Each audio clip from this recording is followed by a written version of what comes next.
ఈరోజే కార్తీక సోమవారం. ఎంతో పవిత్రమైన ఈ రోజు ఈ కథను విన్నా, చదివినా, చెప్పినా, వినిపించినా జన్మల పాపాలు తొలగి కోటి జన్మల పుణ్యం వస్తుంది, సకల శుభాలు కలుగుతాయి. మరి ఆ కథ ఏంటో ఇప్పుడు ఈ వీడియోలో తెలుసుకుందాం. అదే శివదేవుని కథ.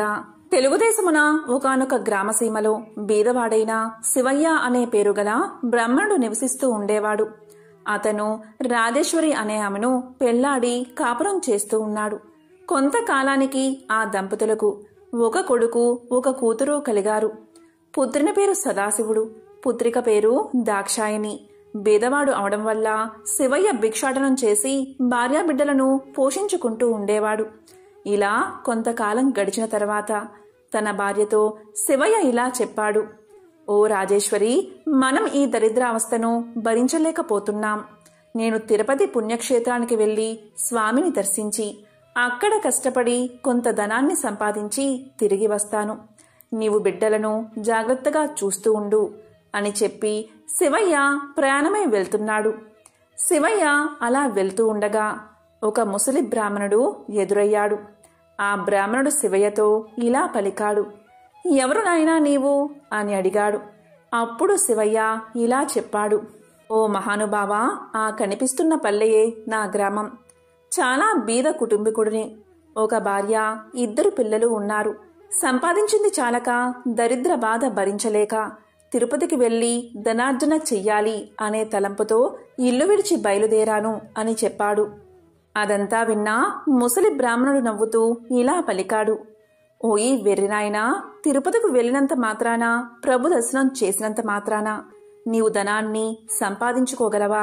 నీకు సకల ఐశ్వర్యాలు ఇచ్చే వ్రత కథ ఒకటి చెప్తాను, శ్రద్ధగా విను అని బ్రాహ్మణోత్తముడు చెప్పగా శివయ్య ఇలా పలికాడు: పుణ్యపురుష, అది ఏ దేవుని కదో ఆ చెట్టు నీడలో కూర్చుని వివరించు స్వామి అని వేడుకున్నాడు. అంతటా ఆ బ్రాహ్మణోత్తముడు శివదేవుని కథ చెప్పడం ప్రారంభించాడు. వంగదేశాన్ని పాలిస్తున్న సూరసేన మహారాజుకు గుణవంతురాలైన ఒక పుత్రిక ఉన్నది. ఆ బాలామణి పేరు సీమంతిని. సీమంతిని చిన్ననాటి నుండి శివదేవుని యందు అపారమైన భక్తి కలదై పూజలు చేస్తూ ఉండగా ఈ విషయం యాజ్ఞవల్క మహాముని భార్య అయిన మైత్రేయి తెలుసుకుని తానే స్వయంగా సీమంతినికి సోమవార వ్రత మహత్యాన్ని వివరించి చెప్పడానికి సూరసేన మహారాజు యొక్క పట్టణానికి బయలుదేరి వచ్చి వ్రత విధానాన్ని సీమంతినికి చెప్పి వెళ్లిపోయింది. ఆనాటి నుండి సీమంతిని సోమవార వ్రతాన్ని భక్తి శ్రద్ధలతో చేస్తూ సదాశివుణ్ణి పూజిస్తూ వ్రతకథ చదువుతూ దినదిన ప్రవర్ధమానమయ్యింది. ఇలా ఉండగా అంగదేశాన్ని ఇంద్రసేనుడు అనే మహారాజు పాలిస్తూ ఉండేవాడు. ఆ రాజుకు చంద్రాగదుడు అనే కొడుకు ఉన్నాడు. ఆ చిన్నవాడు సకల విద్యలు నేర్చుకుని పెళ్లియేడుకు వచ్చాడు. చంద్రాగదనకు వివాహం చెయ్యాలి అనే తలంపుతో ఇంద్రసేన మహారాజు తన కొలువులో ఉన్న మంత్రి, పురోహిత సామంతులతో యువరాజైన చంద్రాగదనకు ఎక్కడైనా తగిన చిన్నదాన్ని చూడమని చెప్పి వారిని దేశదేశాలకు పంపించాడు.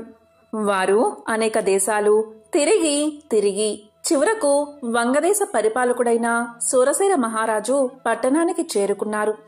ఆ రాజుకు సీమంతిని అనే కుమార్తె ఉన్నదని పరిచారకుల వల్ల తెలుసుకుని రాజు దర్శనానికై ఆస్థానానికి చేరుకున్నారు. అంతటా సూరసేన మహారాజు మంత్రి, పురోహితులను గౌరవించి తమరు వచ్చిన పని ఏమిటి అని అడిగాడు. దానికి వారు ఇలా చెప్పారు: మహారాజా, మాది అంగదేశము. మా ఇంద్రసేన మహారాజు గారికి చంద్రాగదుడు అనే కుమారుడు ఉన్నాడు. అతనికి తగిన కన్య గురించి తిరుగుతూ తమ పుత్రికా రత్నమగు సీమంతిని దేవి గుణగణాలు తెలుసుకుని ఇక్కడకు వచ్చాము. ఇదిగో మా యువరాజు చిత్రపటము అని చూపించారు. రాజు ఆ చిత్రపటాన్ని కుమార్తెకు చూపించి ఆమె సమ్మతికి సంతోషించి కళ్యాణ ముహూర్తం నిశ్చయించి మహావైభవంగా వివాహం చేశాడు. వివాహమైన కొంతకాలానికి ఒక రోజున చంద్రాగదుడు తన వినోదపు చెలికాండ్రతో యమునా నదీ తీరమున నావపై షికారు చేస్తున్న సమయంలో దురదృష్టవశాత్తు ఆ నావ నీటిలో మునిగిపోయింది. చంద్రాగదుడు తప్ప మిగిలినవారు చనిపోయారు. చంద్రాగదుణ్ణి నాగకన్యులు పట్టుకుని తమ రాజైన తక్షకుని వద్దకు తీసుకుపోయారు. అప్పుడు తక్షకుడు చంద్రాగదుని చూసి ఇతను ఎవరు, ఇక్కడకు ఎందుకు తీసుకువచ్చారు అని అడగగా నాగకన్యలు ఇలా చెప్పారు. మాకు తెలియదు మహారాజా, నీటి ప్రవాహంలో కొట్టుకుని పోతూ ఉండగా మాకు చిక్కడం వల్ల తమ దగ్గరకు తీసుకువచ్చాము అని సమాధానం చెప్పారు. దానితో తక్షకుడు దివ్య దృష్టి వల్ల చంద్రాగదుని వృత్తాంతం తెలుసుకుని ఇతడు సామాన్యుడు కాడు, ఇతని ధర్మపత్ని సీమంతిని దేవి శివుణ్ణి ఆరాధిస్తూ సోమవార వ్రత ప్రభావం కల మహాపతివ్రత, అందువల్లే ఇతడు నీటిలో పడిపోయినా ప్రాణాలు విడవక మీకు చిక్కడం వల్ల అతనికి ఏ విధమైన అపాయమూ కలగలేదు అని నాగకన్యలకు చెప్పాడు. ఈ సంభాషణంతా వింటున్న చంద్రాగదుడు భయపడుతూ దిక్కులు చూడసాగాడు. అంత తక్షకుడు చంద్రాగదుని వీపు చరిచి ధైర్యం కలగజేసి తన దగ్గర ఉన్న విలువైన మణులు ఇచ్చి ఆ మణుల యొక్క ప్రభావం కూడా తెలియచేసి భూలోకానికి సాగనంపాడు. అక్కడ సీమంతిని తన భర్త జాడ తెలియనందున నామ ప్రమాదంలో చెలికాండ్రతో పాటు తన భర్త కూడా మరణించి ఉంటాడని తలపోసి పరిపరి విధాలా విచారిస్తూ ఇలా బాధపడింది. ఓ శివదేవా, తల్లి పార్వతి, నేను విడవకుండా ఆచరిస్తున్న సోమవార వ్రతం యొక్క ఫలితం ఇదేనా అని దుఃఖిస్తూ కనులు మూసుకునగా అప్పుడు స్వప్నంలో జగజ్జనని ఇలా పలికింది. అమ్మాయి, నీ భర్తకు ఏమీ భయం లేదు, విచారించకు, సజీవుడై ఉన్నాడు, త్వరలో నీ దగ్గరకు చేరుకుంటాడు అని చెప్పి అమ్మవారు అంతర్ధానమయ్యింది. అంతలో సీమంతిని మేల్కొని స్వప్నంలో దేవి చెప్పిన వాక్యాలు వృధా కావని మనస్సులో ధైర్యం చేసుకుని యథాప్రకారంగా సోమవార వ్రతాన్ని చేస్తూ ఉండగా దివ్య ప్రభావం కల మణులతో చంద్రాగదుడు తన దేశానికి తిరిగి వచ్చాడు. ఇంద్రసేన మహారాజు కొడుకు రాకకు సంతోషించి జరిగిందంతా తెలుసుకుని తన కుమారుడు సజీవుడుగా ఉన్నాడని మహిమగల మల్లతో తిరిగి వచ్చాడు అని ఆ శుభవార్తను సూరసేన మహారాజుకు కబురంపి శుభముహూర్తాన సీమంతిని దేవికి చంద్రాగదునకు వైభవోపేతంగా పట్టాభిషేకం చేశాడు. సీమంతిని దేవి చంద్రాగదులు తమ దేశ ప్రజలకు సోమవార వ్రత ప్రభావం గురించి శివదేవుని మహిమల గురించి బోధిస్తూ ధర్మ మార్గంలో రాజ్యపాలన చేస్తూ ఉన్నారు. సీమంతిని దేవి తన సోమవార వ్రత మహిమ వల్లే ఐదోతనం కాపాడుకోగలిగినదని ప్రజలంతా భావించి తాము కూడా సోమవార వ్రతం చేసి సకల సంపదలతో సుఖంగా ఉన్నారు అని ముసలి బ్రాహ్మణుడు శివయ్యతో చెప్పి ఇంకా ఇలా పలికాడు. శివయ్య, నీవు కూడా ఈ వ్రతాన్ని చెయ్యి, నీకు సకల ఐశ్వర్యాలు కలుగుతాయి అని పలకగానే శివయ్య ఎంతో ఆనందం చెంది ఇలా అన్నాడు. ఓ మహాపురుష, ఈ వ్రతాన్ని ఎలా ఆచరించాలి నాకు తెలియచేయండి అని కోరాడు. అందుకు బ్రాహ్మణుడు ఈ విధంగా చెప్పసాగాడు. సోమవారం రోజున ఉదయమే లేచి స్నానాన్ని ఆచరించి గృహాన్ని శుద్ధి చేసి రంగురంగుల ముగ్గులు పెట్టి ఇంటికి ఈశాన్య భాగంలో పీట మీద శివదేవుని పటం ఉంచి ఆవు నెత్తో కాని కొబ్బరి నూనెతో కాని దీపాన్ని వెలిగించి శివదేవునికి టెంకాయ కొట్టి ధూపం వేసి మారేడు దళాలతో అభిషేకం చేసి 3 రకాల పువ్వులు పెట్టి భక్తితో పూజించి కొబ్బరి ముక్కలు తరిగి పంచదార కాని బెల్లం కాని కలిపి నైవేద్యం పెట్టి శివదేవుని వ్రతకథ చదివించి ఆ ప్రసాదం అందరికీ పంచిపెట్టి తాము కూడా కళ్ళకద్దుకుని సేవించాలి. ఇలా 3 సోమవారాలు భక్తి శ్రద్ధలతో పూజిస్తే సిరి సంపదలు కలిగి మనసులో కోర్కెలు ఫలిస్తాయి అని ముసలి బ్రాహ్మణుడు చెప్పి అదృశ్యమయ్యాడు.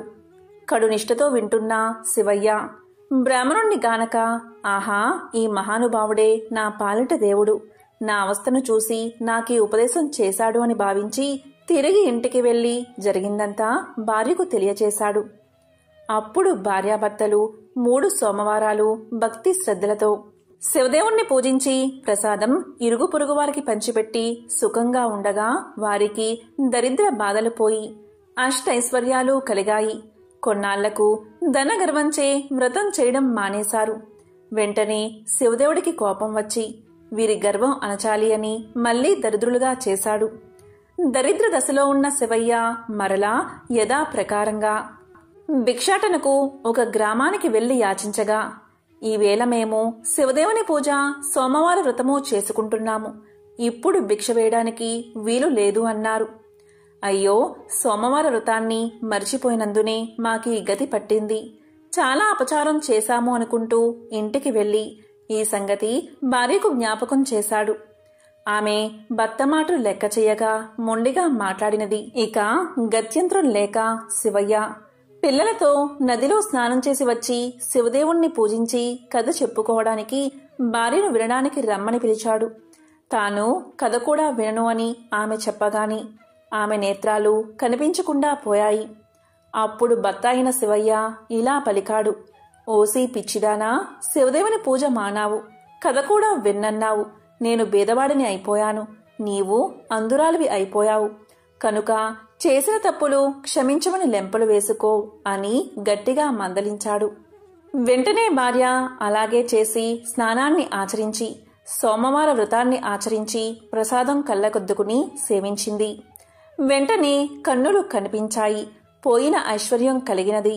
ఆనాటి నుండి ప్రతి సోమవారం ఆ దంపతులతో పాటే ఆ గ్రామస్తులు కూడా శివదేవుణ్ణి మారేడు దళాలతో పూజిస్తూ సకల ఐశ్వర్యాలతో తులతూగుతున్నారు.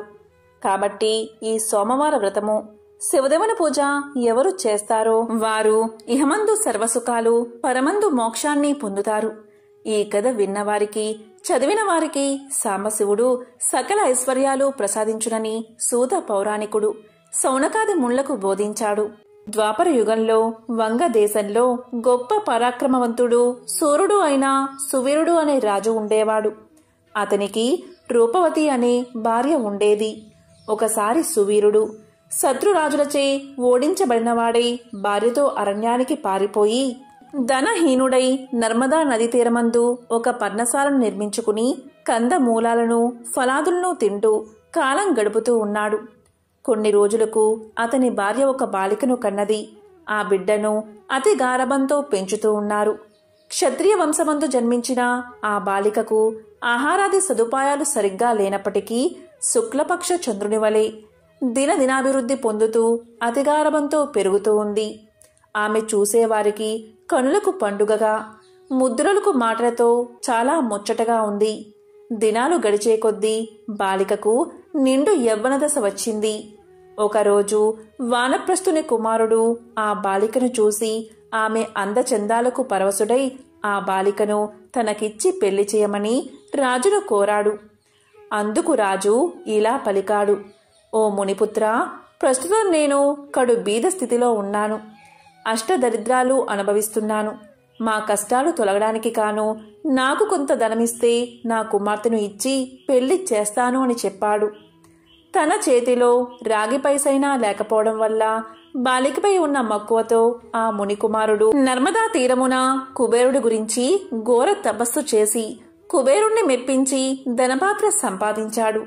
రాజు ఆ పాత్రను పుచ్చుకుని సంతోషించి తన కుమార్తెను ముని కుమారుడికి ఇచ్చి పెళ్లి చేసి నూతన దంపతులిద్దరిని అత్తవారింటికి పంపించాడు. ఆ విధంగా మునికుమారుడు భార్యను వెంటబెట్టుకుని వెళ్లి తల్లిదండ్రులకు నమస్కారం చేసి అంతవరకు జరిగిన వృత్తాంతమంతా చెప్పి భార్యతో సుఖాన్ని అనుభవిస్తూ ఉన్నాడు. సువీరుడు మునికుమారుడిచ్చిన ధనపాత్రను తీసుకుని స్వేచ్ఛగా ఖర్చు పెడుతూ భార్యతో సుఖంగా ఉన్నాడు. అలా కొంతకాలం జరిగిన తర్వాత ఆ రాజు భార్యామణి మరొక బాలికను కన్నది. ఆ బిడ్డకు కూడా యుక్త వయస్సు రాగానే మరలా ఎవరికైనా ధనానికి అమ్మవచ్చు అనే ఆశతో ఎదురు చూస్తూ ఉన్నాడు సువీరుడు. ఒకనాడు ఒక సాధు పుంగవుడు తపతీ నదీ తీరము నుండి నర్మదా నదీ తీరానికి స్నానార్థమై వస్తూ దారిలో ఉన్న సువీరుణ్ణి కలుసుకుని, ఓయి, నీవెవరు? నీ ముఖ వచ్చస్సు చూడా, రాజవంశమందు జన్మించిన వాడివలే ఉన్నావు.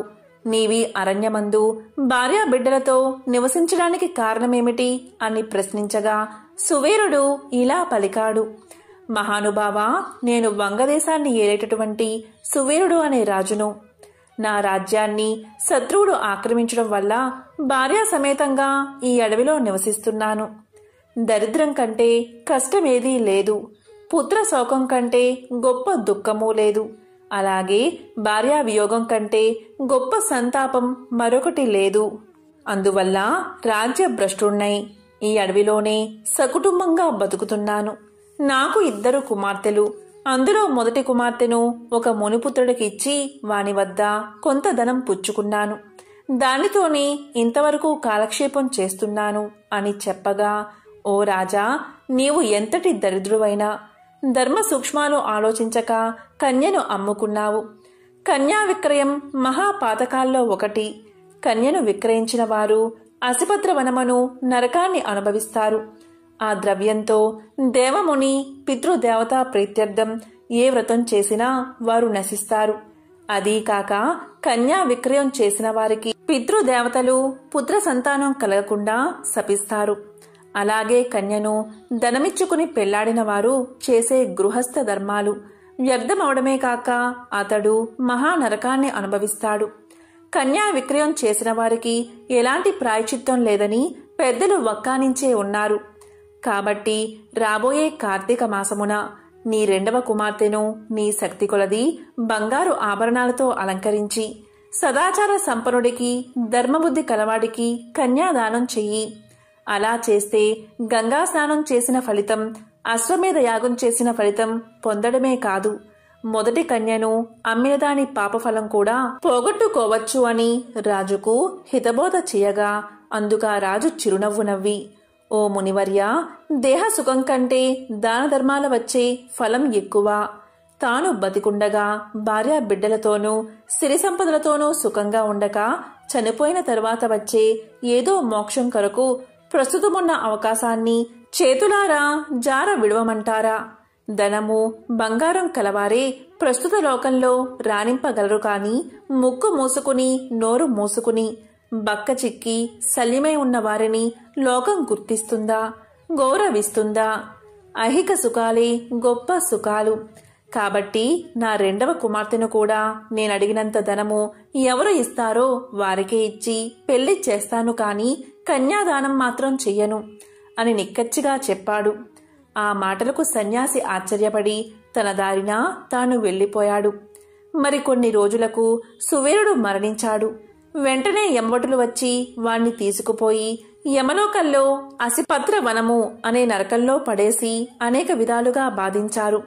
సువీరుని పూర్వీకుడైన శృతకీర్తి అనే రాజు ధర్మయుక్తంగా ప్రజలను పాలించి ధర్మాత్ముడై మృతి చెందిన తర్వాత స్వర్గమందు సర్వ సౌఖ్యాలు అనుభవిస్తూ ఉన్నాడు. సువీరుడు చేసిన కన్యా విక్రయం వల్ల ఆ శృతకీర్తిని కూడా యమకింకరులు పాసాలతో బంధించి స్వర్గం నుండి నరకానికి తీసుకువచ్చారు. అంతటా శృతకీర్తి ఇలా పలికాడు, నేను ఎరిగి ఉన్నంతవరకు ఇతరులకు ఉపకారం చేసి దాన ధర్మాలు యజ్ఞయాగాదులు చేసి ఉన్నాను.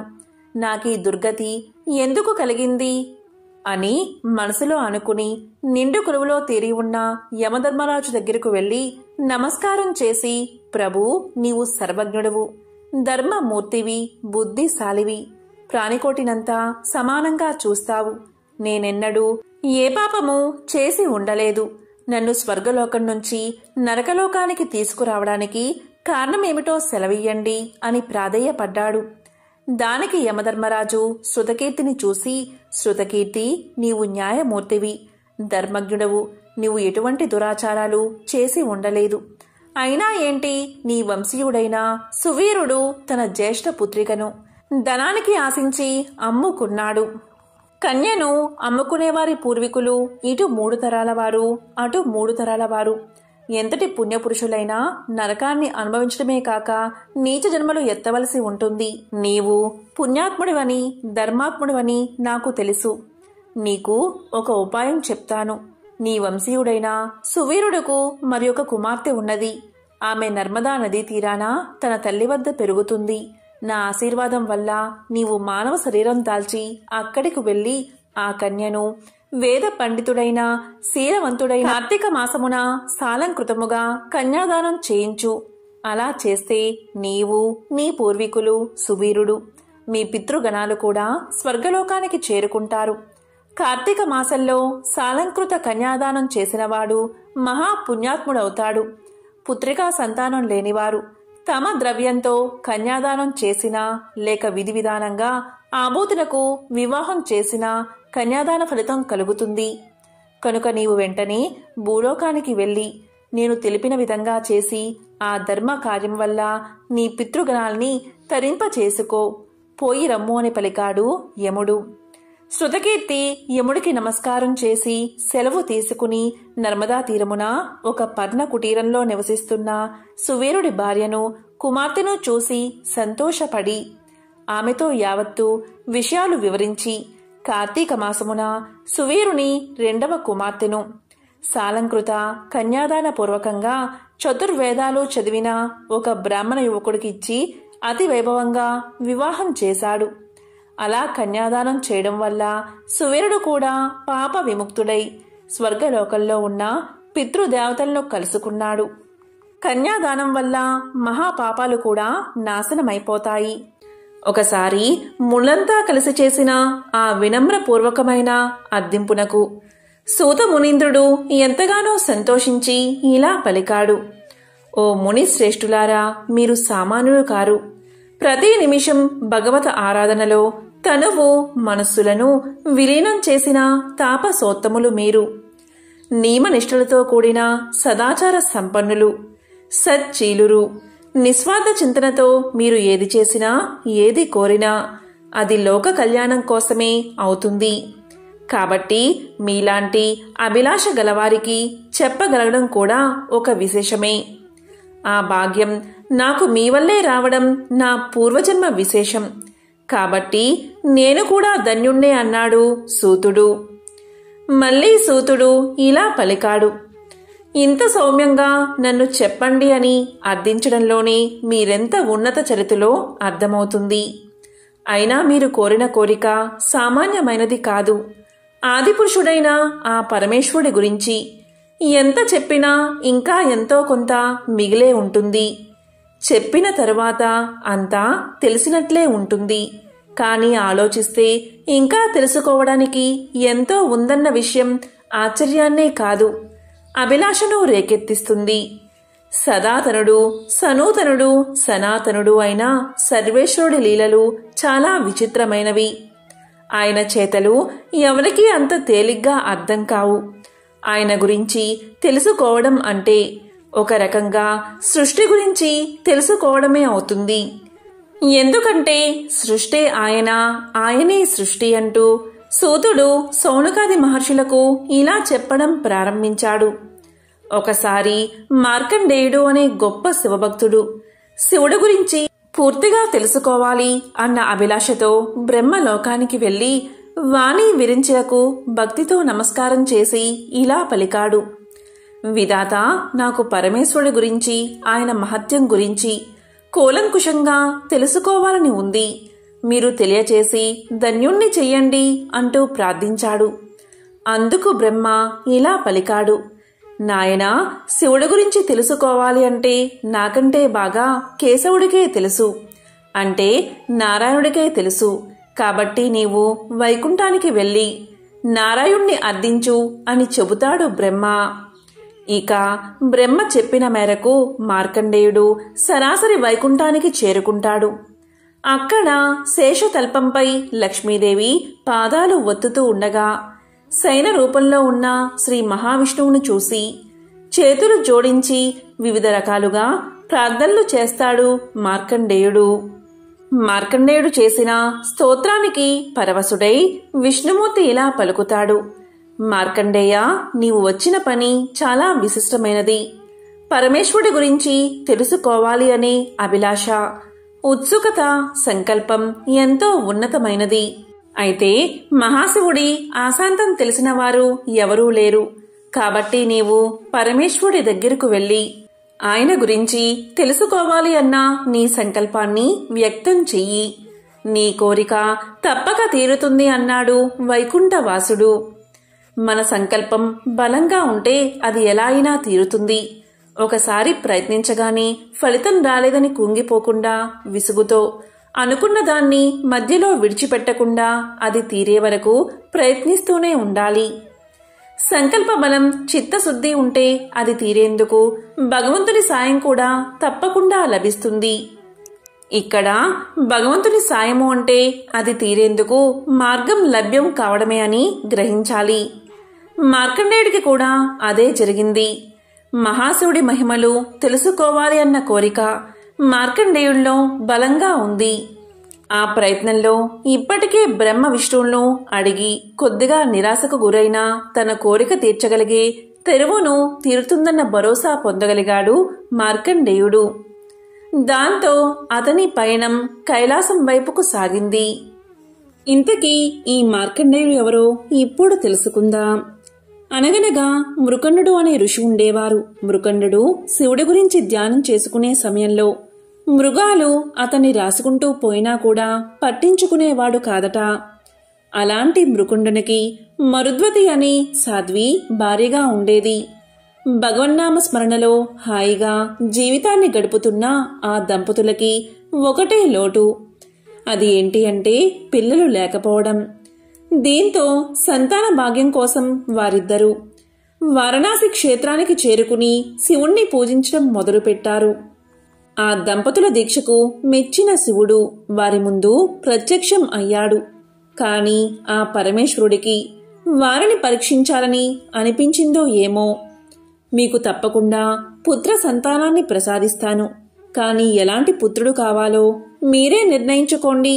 సుదీర్ఘకాలం జీవించే దుర్మార్గుడు కావాలా, లేకపోతే 16 సంవత్సరాలు మాత్రమే జీవించే గుణవంతుడు కావాలా అని అడిగాడు ఆ మహాశివుడు. వ్యక్తిత్వం లేనివాడు ఎన్ని రోజులు ఉంటే ఏం లాభం? మాకు గుణవంతుడైనా అల్పాయుష్కుడే కావాలి అని కోరుకున్నారు మృకుండముని దంపతులు. ఈ విధంగా జరిగిన తర్వాత అచిర కాలంలోని ఆ దంపతులకు వెలుగు రేఖలాంటి ఒక బాలుడు కలిగాడు. మృకండుని కుమారుడు కాబట్టి అతనికి మార్కండేయుడు అన్న పేరు వచ్చింది. శివుడి మాటలకు తగినట్లుగానే మార్కండేయుడు సకల గుణాభిరాముడు. బాల్యం తీరకుండానే సకల శాస్త్రాలను ఔపోసన పట్టాడు మార్కండేయుడు. మరోపక్క వ్యక్తిత్వంలోనూ తనకు సాటి లేదు అనిపించుకున్నాడు. ఇలా ఉండగా ఒకసారి మృకుండుని ఆశ్రమానికి 7 ఋషులు వచ్చారు. మార్కండేయుణ్ణి చూడగానే అతనికి త్వరలోనే ఆయుష్ తీరనుందని వారికి అర్థమైనది. అప్పుడు వారు మార్కండేయుణ్ణి బ్రహ్మదేవుని వద్దకు తీసుకుపోయారు.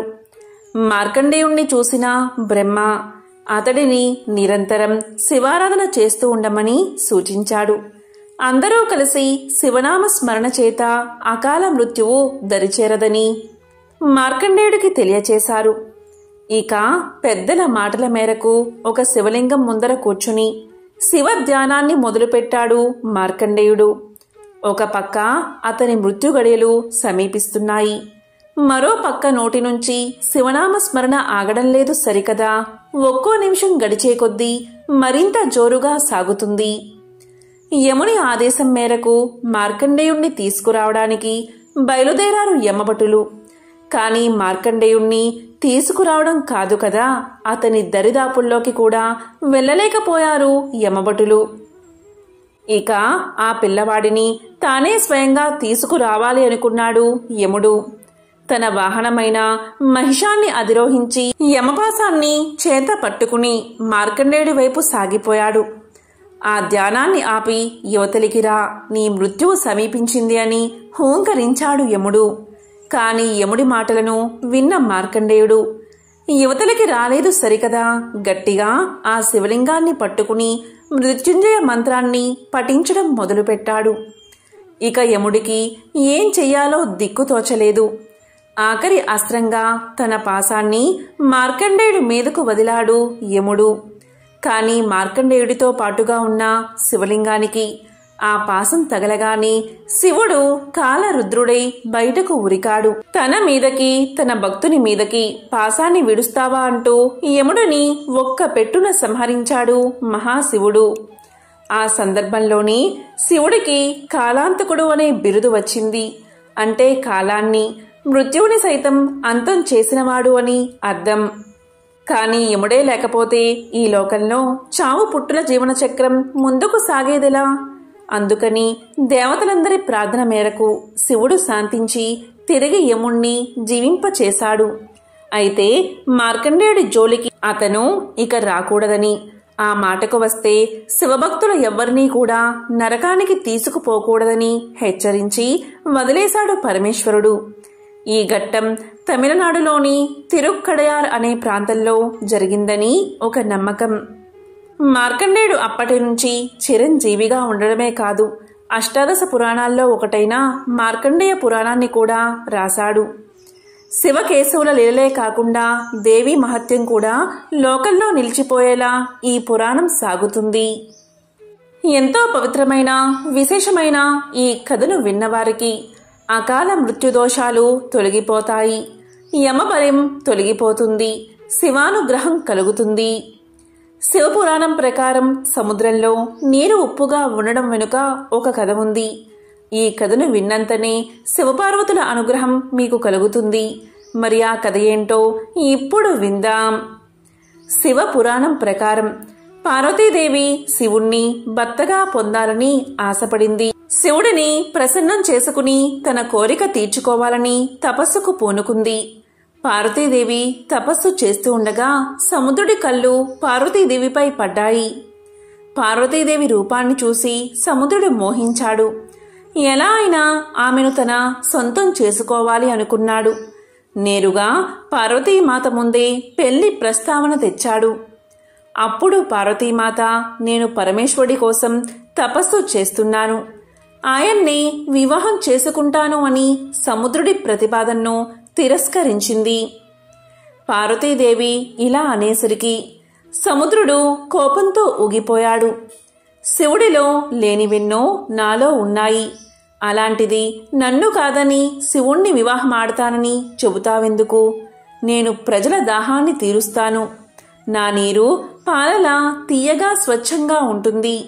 అలాంటి నన్ను తిరస్కరించకు, నా ప్రతిపాదన్ని అంగీకరించు అంటూ పార్వతిని ఒత్తిడి చేశాడు సముద్రుడు.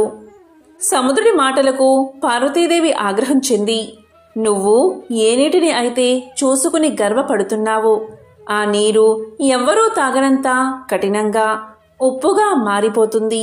ఇదే నా శాపమని సముద్రుడికి శాపాన్ని ఇస్తుంది అమ్మవారు. ఈ కారణం వల్లే సముద్రంలో నీరు ఉప్పుగా ఉంటాయని అంటారు. మరికొందరేమో సాగర మదనం కారణంగా సముద్రపు నీటికి ఆ రుచి వచ్చింది అంటారు.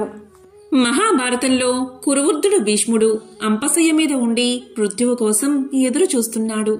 ఆ సమయంలో దైవ ప్రార్థన చేస్తూ పాండవులకు పాలన, మనిషి నడవడిక, జీవితానికి సంబంధించిన ధర్మోపదేశాలను తెలియచేశాడు. ఈ సమయంలోనే ధర్మరాజుకు భీష్ముడు రాజనీతి గురించి అనేక ఉపదేశాలను కథల రూపంలో వెల్లడించాడు. అలా భీష్ముడు రాజనీతి గురించి ధర్మరాజుకు చేసిన ఉపదేశాలు శాంతి పర్వం భాగంలో నిండి ఉన్నాయి. నేటికి భీష్మనీతి అనుసరణీయం. పూర్వం విదిశా పట్టణంలో ఒక బ్రాహ్మణ కుటుంబం ఉండేది. ఆ ఇంట్లోని చిన్నారి బాలుడు అర్ధాంతరంగా మరణించాడు. దీంతో ఆ బాలుడి తల్లిదండ్రుల గుండె పగిలిపోయింది. తీరని దుఃఖంతో భార్యాభర్తలు తమ చిన్నారి శవంతో శ్మశానానికి చేరుకున్నారు. శ్మశానంలో మృతదేహాన్ని వదిలి వెళ్లడానికి వారికి మనసు రాలేదు. మరోవైపు తీరని దుఃఖం ఎంతకీ తరగడం లేదు. అయితే బాలుడి శవాన్ని అక్కడే ఉన్న ఒక గెద్ద చూసింది. బాలుడి శవాన్ని తల్లిదండ్రులు వదిలి వెళ్తే తినాలనే కోరిక కలిగింది గెద్దకి. రాత్రి తాను సంచరించలేను కనుక పగలు తినాలి అని అనుకుంది. అయితే ఆ బాలుడి తల్లిదండ్రులు శవాన్ని వదిలి వెళ్లడం లేదు. ఎలా అని ఆలోచించింది గెద్ద. మెల్లగా ఆ కుటుంబం దగ్గరికి చేరింది. ఇలా పలికింది గెద్ద, ఎంతసేపని ఇలా ఏడుస్తూ కూర్చుంటారు? చీకటి పడితే భూత ప్రేతాలన్నీ ఇక్కడకు చేరుకుంటాయి. కనుక ఈ శవాన్ని వదిలేసి బయలుదేరండి అంటూ బ్రాహ్మణ దంపతులకు చెప్పింది. అదే సమయంలో అటుగా ఒక నక్క వచ్చింది. అది కూడా బాలుడి శవాన్ని చూసింది. అంతేకాదు అక్కడే కాచుకున్న గద్దను కూడా చూసింది. దీంతో ఎలా అయినా ఆ బాలుడి తల్లిదండ్రులు చీకటి పడే వరకు అక్కడే ఉంటే చీకటి పడిన తర్వాత తాను ఆ శవాన్ని తినవచ్చు అని దాని ఆలోచన. వెంటనే బ్రాహ్మణ దంపతుల వద్దకు వచ్చి నక్క ఇలా పలికింది, ఈ పిల్లవాణ్ణి వదిలి వెళ్లడానికి మీకు మనసులా ఒప్పుతుంది? కొంచెం సేపు చూడండి, మళ్ళీ ఇంకెప్పుడు చూడలేరు కదా. అయినా ఎప్పుడు ఏం జరుగుతుందో ఎవరు చెప్పగలరు? ఏ దేవతైనా కరుణించి మీ బిడ్డకు ప్రాణదానం చేయవచ్చు కదా అని నక్క ఆ బ్రాహ్మణ దంపతులతో చెప్పింది. శవాన్ని తినడానికి తల్లిదండ్రుల్ని పంపేందుకు గద్ద, ఆపేందుకు నక్క కంకణం కట్టుకున్నాయి.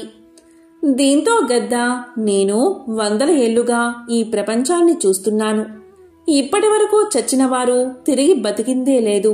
ఈ నక్క మాటలు విని ఆశ పెట్టుకోకండి అంటూ ఆ బ్రాహ్మణ దంపతులతో చెప్పింది. ఆ గద్ద మాటల్లో నిజం ఉందని భావించి ఆ పిల్లాడి తల్లిదండ్రులు శవాన్ని వదిలి ఇంటికి వెళ్లడానికి ఉపక్రమించారు. అయితే నక్క వెంటనే బ్రాహ్మణ కుటుంబంతో ఇలా పలికింది. ఈ గద్ద మనసు మహాక్రూరమైనది. పూర్వం రాముడు ఒక బ్రాహ్మణుణ్ణి బతికించిన కథ మీరు వినలేదా? సృంజయుడి కుమారుడైన సువర్ణ శ్రీవిని నారదుడు బతికించలేదా? అదేవిధంగా మీ కుమారుణ్ణి ఏ దైవమో యక్షుడో బతికిస్తాడేమో అంటూ చెప్పింది. ఇలా ఈ రెండు తమకు తగిన వాదన్ని ఆ బ్రాహ్మణ కుటుంబానికి చెబుతున్నాయి. అదే సమయంలో శివయ్య రుద్రభూమిలో విహారం చేస్తూ అక్కడికి చేరుకున్నాడు. బ్రాహ్మణ కుటుంబపు దీనావస్థను చూసి అక్కడికి వచ్చాడు. అసలు విషయం తెలుసుకుని బ్రాహ్మణ దంపతులను మీకేం కావాలో కోరుకోమన్నాడు. వెంటనే ఆ భార్యాభర్తలు తమ కుమారుణ్ణి బతికించమని వేడుకున్నారు. అప్పుడు శివుడు మరణించిన బాలుడికి ప్రాణం పోశాడు. అంతేకాదు గద్ద, నక్కల పాపకర్మను తెలుసుకుని వాటికి ఆకలి లేకుండా చిరకాలం జీవిస్తాయని వరాన్ని ప్రసాదించాడు. దీంతో ఈ కథ సుఖాంతమైనది. మహాశివుణ్ణి భక్తితో ఆరాధించిన వారికి ఆలస్యమైనా సరే ముక్తి లభిస్తుంది.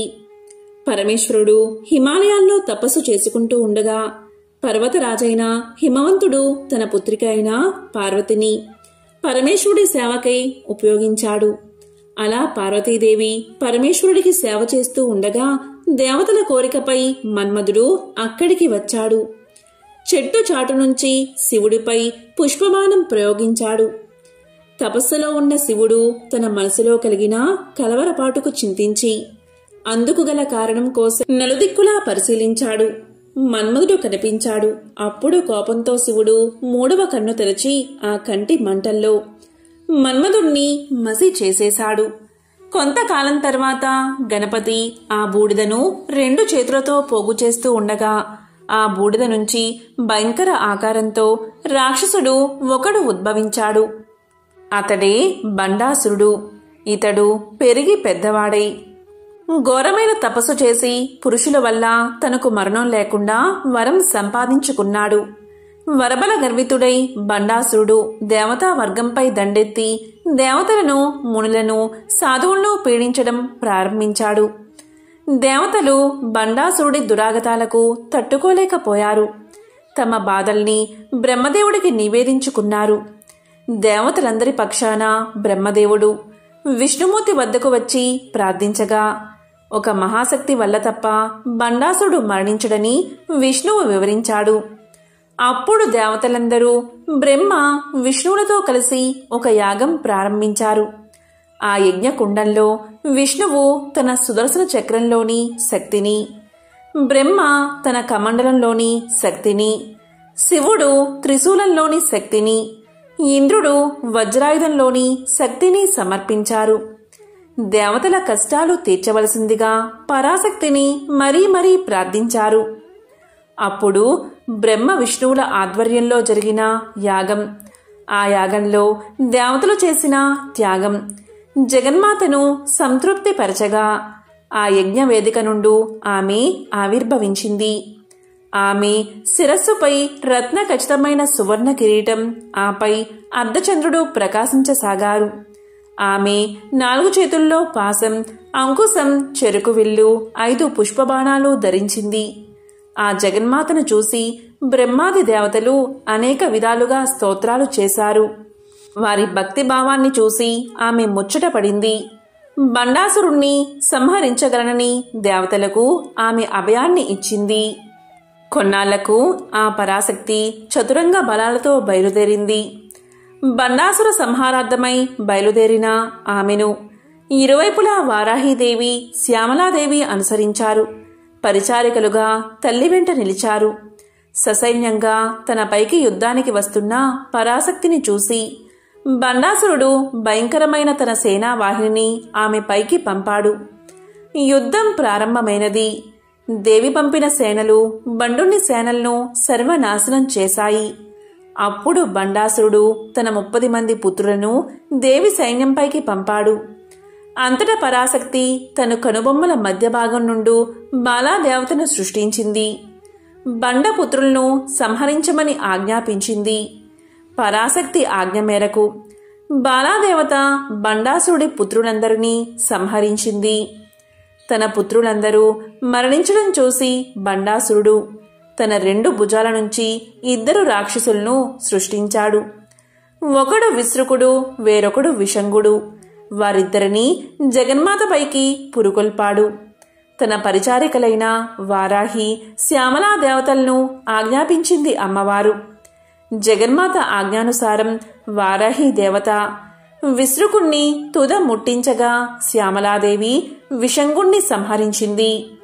తన సైన్యము, తన పుత్రులు, తాను సృష్టించిన శక్తులన్నీ సర్వనాశనం కాగా బండాసురుడు దిక్కుతోచని వాడయ్యాడు. దేవి ప్రయోగించే శస్త్ర అస్త్రాల బారి నుంచి తన్ను తాను రక్షించుకోవడానికి ఒక విఘ్న యంత్రాన్ని ప్రయోగించాడు. సంగతి తెలిసిన జగన్మాత మహాకామేశ్వరుని వంక చూసింది. ఆ చూపుల్లో నుండి గణపతి ఆవిర్భవించాడు. తల్లి ఆజ్ఞ మేరకు గణపతి బండాలురుని విఘ్న యంత్రాన్ని తునాతునకలు చేశాడు. ఆ తరువాత పరాశక్తి మహాపాసు పతాస్త్రాగ్ని ప్రయోగించి బండాసుడి నగరమైన శూన్యక పట్టణాన్ని ధ్వంసం చేసింది. ఆ వెంటనే కామేశ్వరాస్త్ర ప్రయోగంతో బండాసురుణ్ణి నేల కూల్చుంది అమ్మవారు. బండాసుర సంహారంతో దేవతలు ఆనందించారు. రాజరాజేశ్వరిగా, లలితా పరమేశ్వరిగా, భువనేశ్వరిగా, పరాశక్తిగా స్తుతించారు. ఈ రీతిగానే ఎల్లకాలము తమ్ము కాపాడవలసిందిగా తల్లిని వేడుకున్నారు.